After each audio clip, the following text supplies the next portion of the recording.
aho uri hose ibyo urimo byose banza utege amatwi wumve neza. Niba uhuze cyane nabyo biraza kugusaba kongeza volume kugira ngo tujyane. Ngiye kukunonosera amayeri 10 abakobwa bakoresha bashaka gutera ibyitwa indobo abasore, mbese kubabenga mu kinyarwanda cyiza. Mbese abasore muzageza ryari mubirenganiramo nyamaze mwakabaye muba mubicira hakiri kare ibyo bari kubahisha.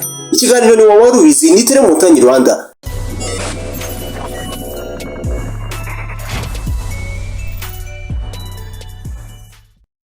Amayeri 10 abakobwa bakunze gukoresha iyo bashaka gukatira abasore. Abakobwa burya bagira uburyo bwabo bavugamo ibintu, cyane ko ubusanzwe bazwiho amasoni no kudava kwirura buri kintu bashaka kuvuga. Ubu rero ni bumwe mu buryo bwinshi abakobwa bashobora gukoresha bashaka kubenga abasore. Turavuga ku buryo 10. Ndatekereza ko uri nka musaza wanjye. Mu gihe umukobwa kwifuzaho cyangwa se wifuzaho kuba wamubera umukunzi akubwiye gutyo, ijya wumva ko yashatse kukumvisha ko atakwishimiye ku buryo wamubera umukunzi. Nawe murabizi umusaza wawe se, ese wowe musaza wawe uko yaba ameze kose cyangwa se asa kose, sobana nawe nuko nyine kukwemerera ko waba nka musaza wiwe ni uburyo bwo kukumvisha ko ibyo gukundana nawe biri kure nk'ukwezi, kuko nyine utakundana na mushiki wawe ndacyari umwana. Ubwo ni ubundi buryo. Nubwo tumenyereye ko abasore bashakana n'abakobwa baruta, mu gihe umukobwa wifuzamo umukunzi akubwiye ko akiri muto, burya aba yumva umuruta cyane ku buryo nta by'urukundo rukwiriye kuza hagati yanyu nawe, ahubwo we abagufata nk'umugabo umubyaye.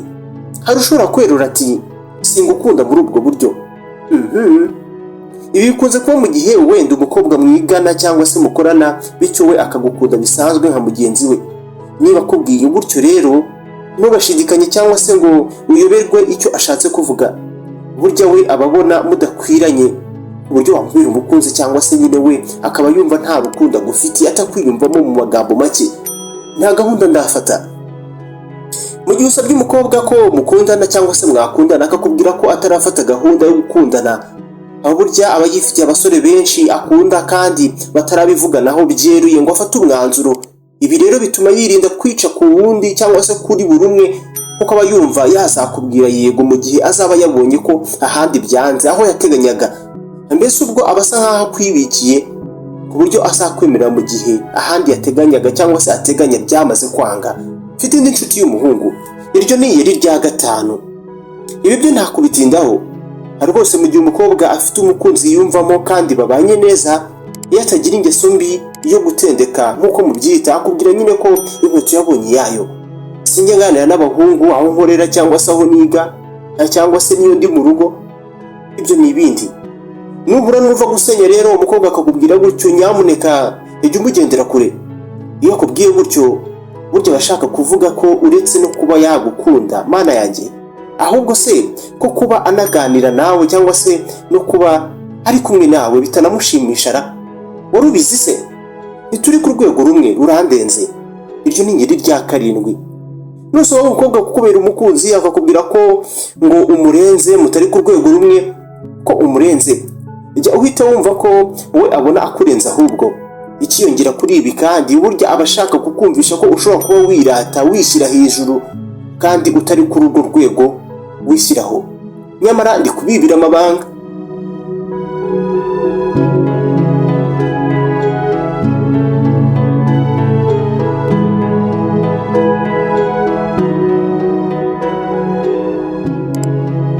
Mugiye ku kazi kanjye, amashuri yanjye n'ibindi nk'ibyo, nkuko bisanzwe n'ubundi ntihakundana imburamukoro, tubanza tubyumvikaneho.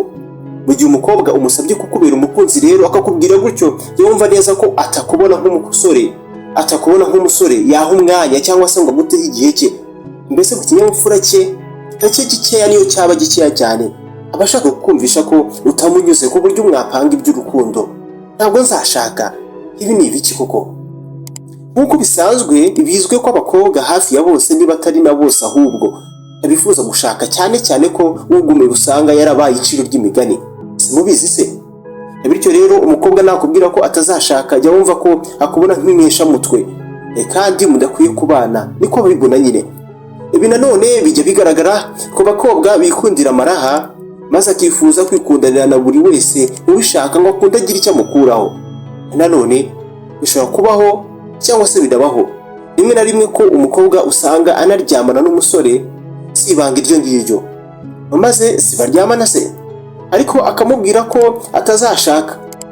Ibi akubwira rero cyangwa se iyo abikubwira rero, ubaye ufite amatwi yumva neza, biba bikubwira ko wowe nubura utari umusore abonamo ko wamubera umugabo ubishoboye cyangwa se ushyitse. Tube inshuti zisanzwe, ako ni akanyuma.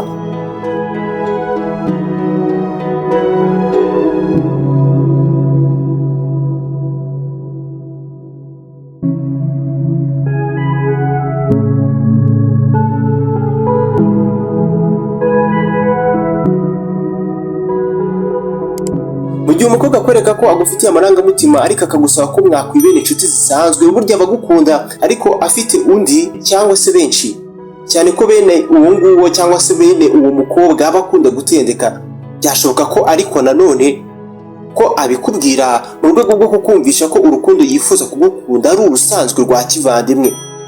Ubwo nyine ko akubonamo umusore mwiza ariko nanone udakwiye kugera ku rugero rwo kuba wamubera umukunzi, byumve neza.